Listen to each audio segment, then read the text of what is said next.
tal? Buenos días, bienvenidos al programa Voces en Directo, un esfuerzo que hacemos en el periódico El Economista para acercarlos a ustedes, nuestros suscriptores y audiencia, con los principales directivos de organismos internacionales.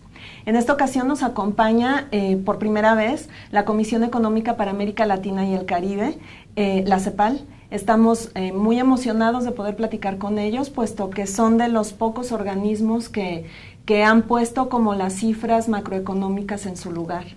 Mi nombre es Yolanda Morales y los voy a acompañar en esta conversación que sostendremos el día de hoy con el director de la sede subregional de la CEPAL para México y América Latina, Hugo Beteta. En un momento comenzamos. Muchas gracias.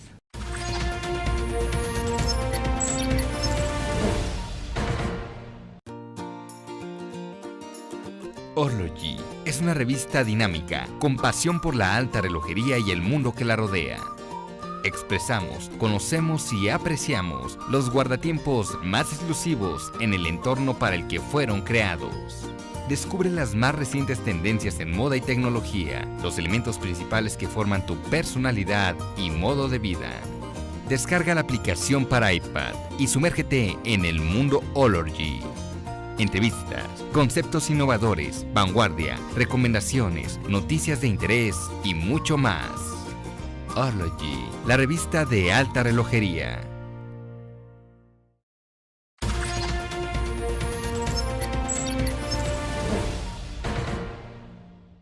Pues como les decía, estamos en esta ocasión con el director de la sede subregional de CEPAL en México, el doctor Hugo Beteta. Muy buenos días y bienvenido. Hola Yolanda, muchas gracias por la invitación, es un gusto estar aquí con ustedes. No, gracias a usted y el gusto es nuestro.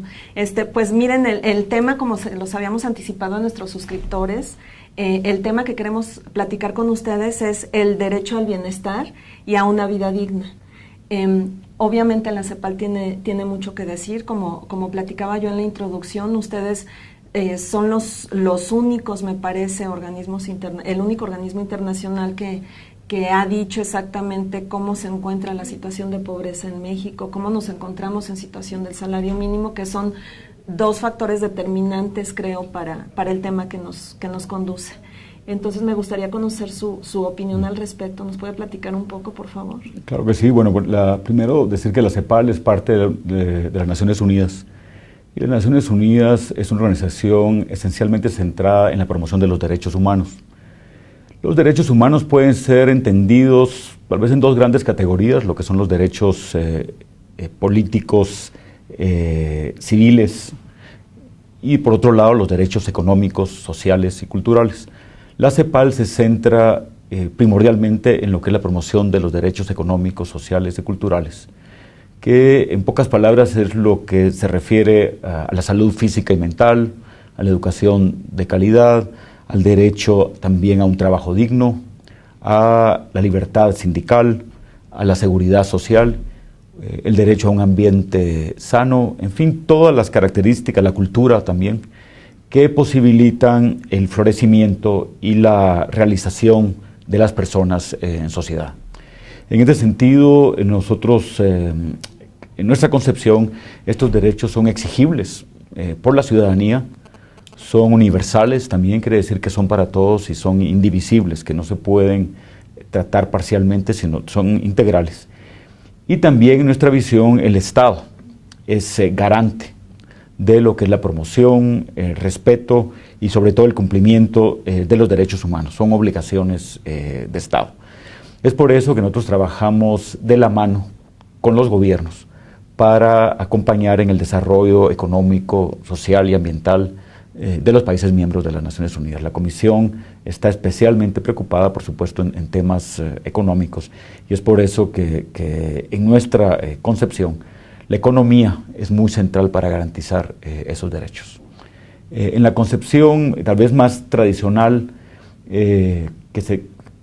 como se abordan los derechos, que es a nuestro parecer un abordaje bastante parcial, el bienestar es producto esencialmente del esfuerzo personal, es producto también de las capacidades que la familia, los individuos tienen, y el Estado tiene un rol mucho menor de apoyar y acompañar la creación de capacidades y oportunidades y frecuentemente se trata a los ciudadanos como beneficiarios de los programas.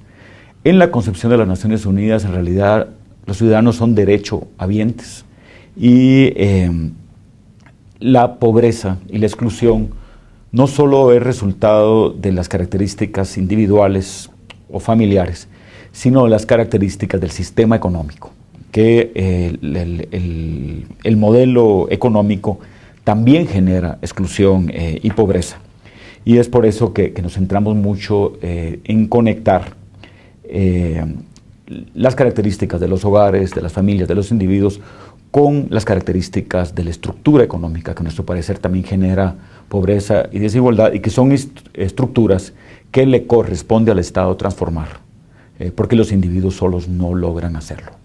Pues si me permite entonces, a partir de esto que me está comentando, quisiera preguntarle, me surgen varias dudas. Quisiera preguntarle, ¿qué es lo que ha pasado aquí en México?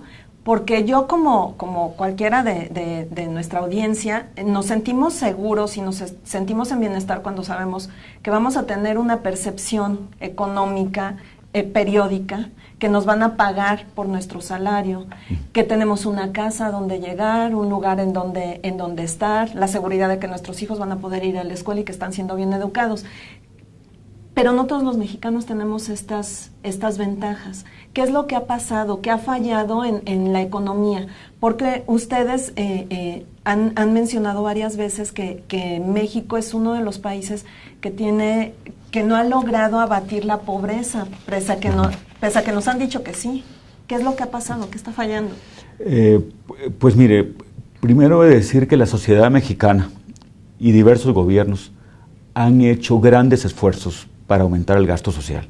De hecho, el gasto social representaba 4.7% del PIB en el 94 y ha subido casi un 50% a ser más del 6% del PIB en el 2012. Entonces, lo primero es que obviamente ha habido esfuerzos importantes de la sociedad. La pobreza, sin embargo, no se ha reducido. De hecho, los niveles los porcentajes de pobreza, tanto la alimentaria como la de capacidades y la de patrimonio, están prácticamente a los mismos niveles de 1992, a pesar de los crecientes esfuerzos. Entonces, uno pensaría, ¿serán los programas sociales el problema? Parte de esto sí tiene que ver que muchos programas sociales no están coordinados. La mayor parte de los programas sociales de México, de hecho, son municipales y no tienen una fuerte coordinación. Pero lo que hemos visto, y aquí hay trabajos muy interesantes en México, que en realidad la pobreza, en el caso mexicano, no ha retrocedido por tres aspectos fundamentales. Uno es la falta de crecimiento económico de la economía mexicana.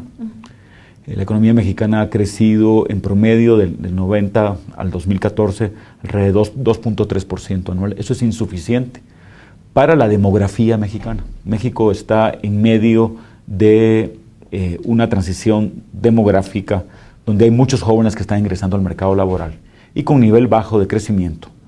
Esto es insuficiente para generar los empleos que los mexicanos necesitan. Y ahí viene el segundo aspecto. No solo es el nivel de crecimiento, sino también la cantidad y la calidad de los empleos. Hay problema de cantidad. Tenemos hoy 7 millones de jóvenes que no estudian ni trabajan, pero también hay un proceso de deterioro de la calidad del empleo en México. Después de la última crisis de 2009, se sustituyeron muchísimos empleos formales con salarios de 3 a 5 salarios mínimos por salarios de 1 a 2 salarios mínimos. Ha habido también una precarización laboral. Y la tercera cuestión que explica también fundamentalmente por qué no ha habido una reducción significativa en la pobreza tiene que ver con la evolución de la desigualdad en México. Y ahí vemos cómo la distribución funcional, en 1980 los salarios representaron más o menos un 40% del PIB. Hoy en día anda alrededor del 27% del PIB. Ha habido una caída en la participación de los salarios en el PIB. Y economías similares a México en la OECD, la participación de los salarios en el PIB es arriba del 60% del PIB. México tiene algunas de las participaciones de salarios en el PIB más bajas de América Latina. Entonces, cuando estamos hablando de pobreza, estamos hablando aquí con usted del crecimiento económico, del nivel de empleos, de la distribución funcional y la desigualdad en México, que son temas que no tradicionalmente se abordan en la política social. Es decir, estamos hablando de cómo la estructura económica de México no acompaña los esfuerzos de los programas sociales. Y los estudios indican que el gasto social en México, si no hubiera gasto social, la pobreza sería 3.5% más, en el caso de la pobreza alimentaria. Entonces, el tema no es solo evaluar la política social, sino también evaluar la política económica. Por un lado, se está haciendo un esfuerzo importante, a mi parecer, de reducción de la pobreza por los programas sociales, muchos de los cuales son bastante efectivos y han sido pioneros en el mundo. Pero la política económica y la transformación de la estructura económica de México, a mi parecer, debía prestársele mayor atención. Uh-huh. Pues verdades de verdad que nos están dejando con el ojo cuadrado. Si me permiten, nos vamos a ir a una pausa. Claro que sí. Y regresamos para seguir platicando sobre el tema.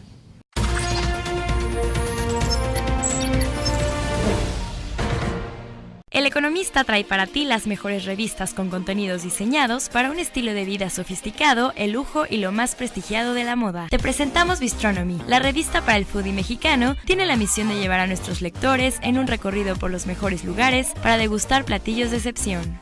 La revista para todos los interesados en los relojes de cuarzo es O'Clock. Los ejes temáticos giran alrededor de las tendencias y las noticias más importantes de la industria, las celebridades y las pasarelas que definen el rumbo de la moda internacional.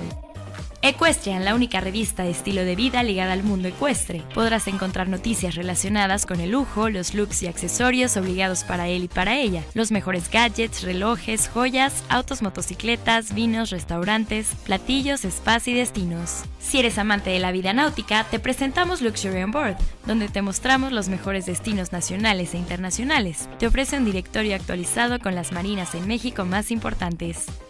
Horloger, la revista de alta relojería, te ofrece todos los contenidos relacionados con las grandes novedades presentadas por las marcas, así como un recorrido desde las entrañas por una de las industrias más importantes en el mundo del lujo. Aquí encontrarás los mejores contenidos sobre las grandes ferias de relojería, como Baseball en Basilea, Suiza, el Salón Internacional de Auto Luxury en Ginebra, Suiza, y el Salón Internacional de Alta Relojería en México.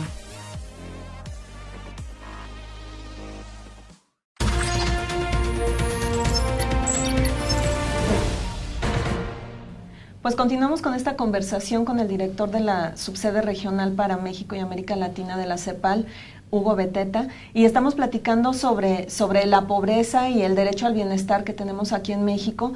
Y un tema que me llama poderosamente la atención de lo que usted me dice es como esta resistencia que se ha creado para abatir los niveles de pobreza en México. Quisiera preguntarle qué es lo que está fallando, porque otros países de América Latina que aparentemente tienen un menor desarrollo económico que nosotros, sí han podido abatirla. Hablo del caso de Perú, hablo del caso de Ecuador incluso, y nosotros seguimos con tasas del 37% de la población de pobreza. ¿Qué es lo que está pasando? Pues mire, ciertamente una causa fundamental es el lento crecimiento de la economía mexicana, que se observa ya por 30 años y que no genera suficientes empleos dignos para garantizar el derecho al trabajo, especialmente de millones de jóvenes mexicanos que ingresan cada año al mercado laboral. La economía mexicana está altamente sincronizada con la de Estados Unidos, y eso hace también que cuando hay volatilidad en el sector externo se transmita a la economía mexicana. Y la administración macroeconómica en México ha sido sumamente consistente en los últimos años, del 94 para acá diría yo, en contener las expectativas de inflación. Y eso en sí es muy útil. Una economía debe estar en una ruta de estabilidad y equilibrio para poder progresar. Pero a nuestro parecer tendríamos que ampliar la mirada de la administración macroeconómica para tener una mayor preocupación con el nivel de empleo en la sociedad y por supuesto con el aumento de los salarios mínimos. El salario mínimo ha sido usado en México como un instrumento de contención inflacionaria y al vincularlo con cosas que no tienen que ver con el salario mínimo, han creado una situación en la cual los salarios mínimos han estado prácticamente estancados en México. Hoy el salario mínimo tiene un nivel de un 30-25% de lo que tenía a principios de los 80.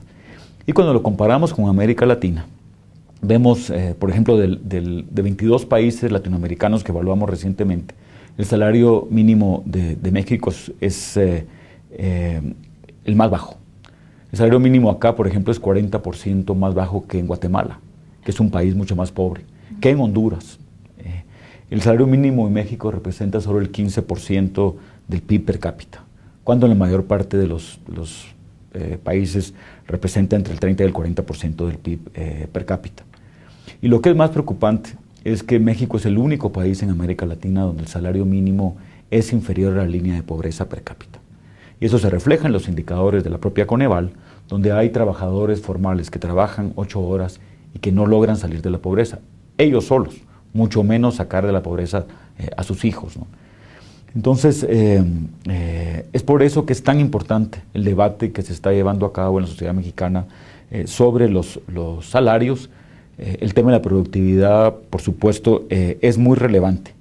Pero también los estudios que hemos hecho vemos que el aumento en productividad no es suficiente para jalar a los salarios. ¿Qué ha pasado con la productividad en México? Es cierto, la productividad laboral solo aumentó un 5% desde 1990, pero el salario es 30% menor a esa época. Si el salario mínimo hubiera acompañado la evolución, o la pobre evolución de la productividad laboral en México, el salario mínimo debía rondar alrededor de 100 pesos diarios hoy, solo si hubiera acompañado la productividad.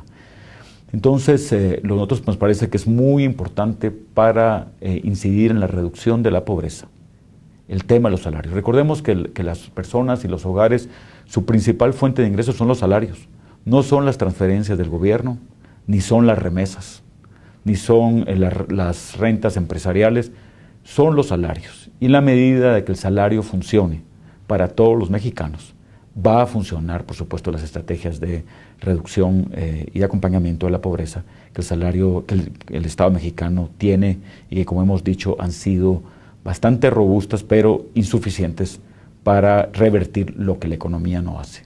Oiga, doctor, yo como muchos asalariados estoy de acuerdo en que suba, obviamente, y quiero que suba, pero hemos escuchado muchas voces importantes, tan importantes como la del gobernador del Banco de México, que nos dicen, sí, pero si suben el salario, que es algo que obviamente se reconoce, que se tiene que hacer, va a generar inflación.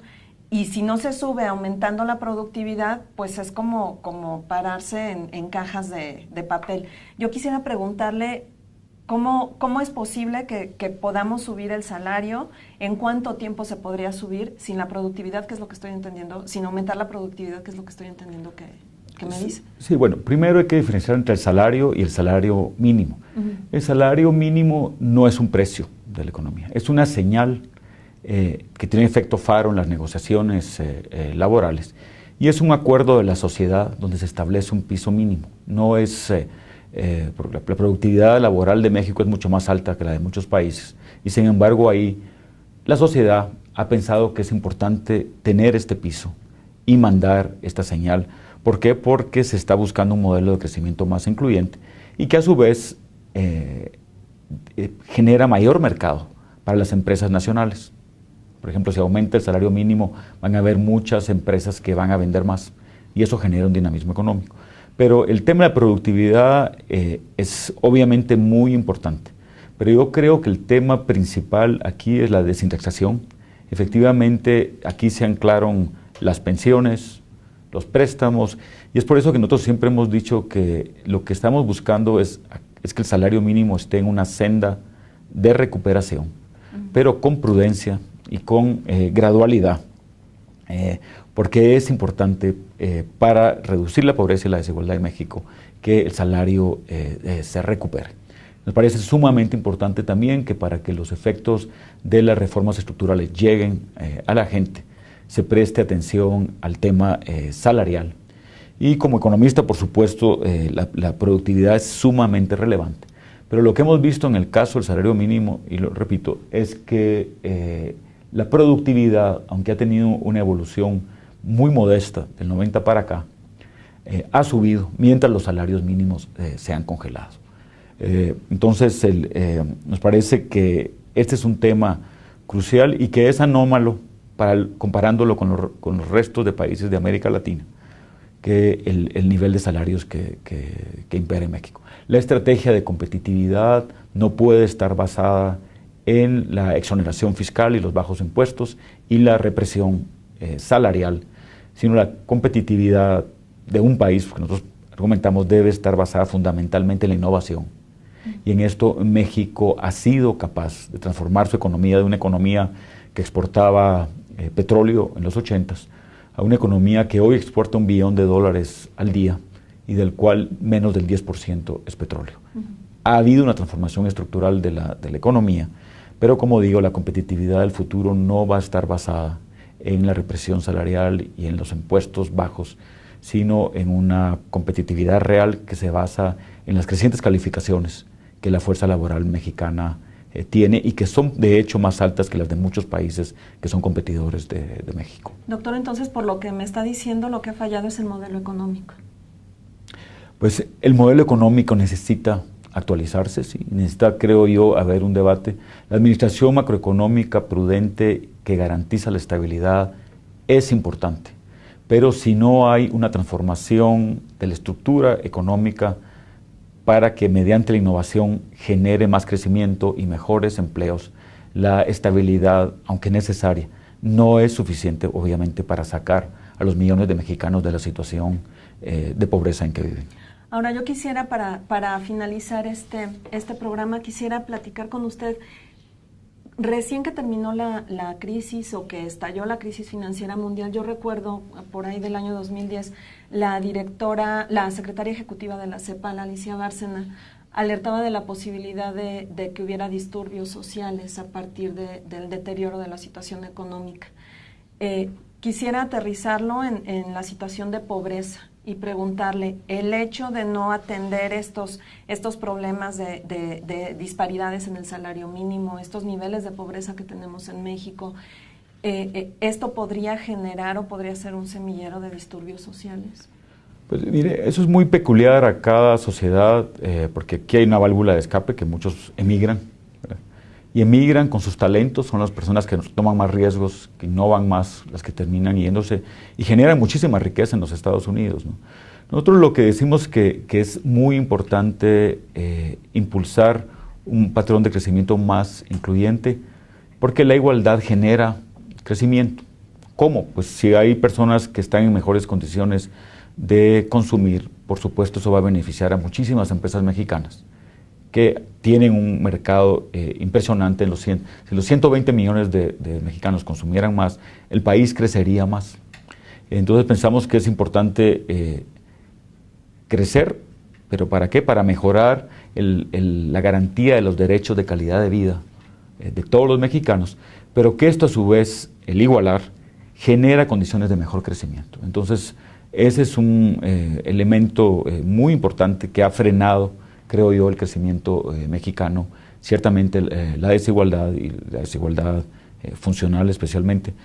También nosotros abogamos porque hay una política de transformación productiva explícita, liderada por el Estado, donde se conjugan las capacidades del sector público con lo que es la investigación y desarrollo, el crédito y la banca de desarrollo para promover una transformación de la estructura productiva que genere más y mejores empleos, especialmente para los jóvenes y para las jóvenes, que por el patrón demográfico muchas mujeres están cada vez más educadas hoy por supuesto ingresando al mercado laboral, y es muy importante que la estructura productiva esté en una ruta que pueda acomodar el mayor recurso que tiene México, que es su gente.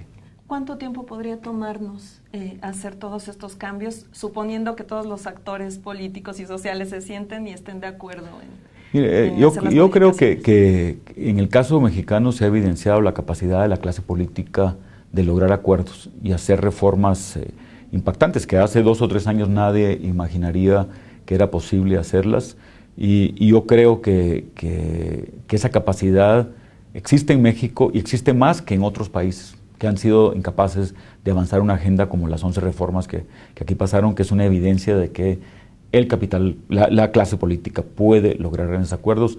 Entonces yo creo que es imperativo aprovechar también el bono demográfico que tiene México, que es, ahorita están entrando muchísimos jóvenes al mercado laboral y hay menos niños y a la vez menos ancianos.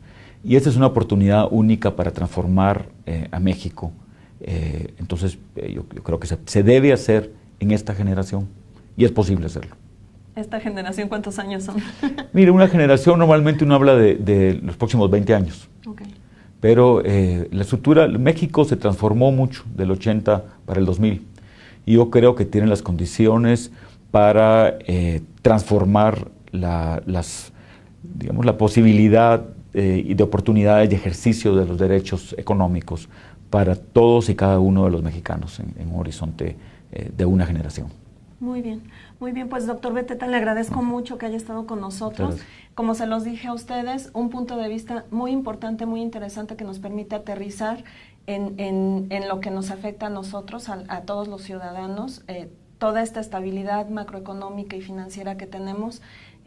Obviamente no siempre nos llega a los bolsillos y es muy interesante el punto de vista que tiene la CEPAL al respecto. Muchísimas gracias. Gracias, Yolanda. Gracias por tenernos. Muchas gracias. Pues les agradezco mucho que nos hayan acompañado en esta conversación con la CEPAL y les recuerdo que pueden ver los programas anteriores en la dirección del periódico en www.eleconomista.mx/voces-directo. Nos vemos en la siguiente emisión. Muchísimas gracias. Hasta luego.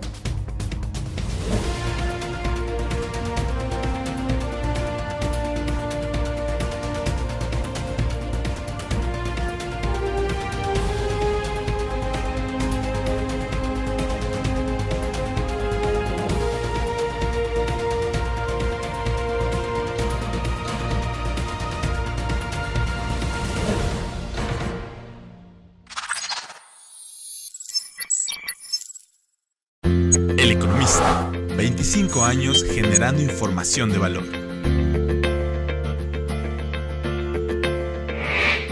En diciembre de 1988 nace El Economista, periódico que desde sus inicios tiene como columna vertebral los temas económicos, financieros y de negocios, refiriendo también a temas de la política del país. Al cumplir 3 años y estar consolidado como un referente de la información económica, te acercamos a los datos sobre la privatización de la banca mexicana, proceso que se llevó a cabo en 4 etapas e incluyó a 18 bancos. El gobierno recaudó alrededor de $13,000 millones.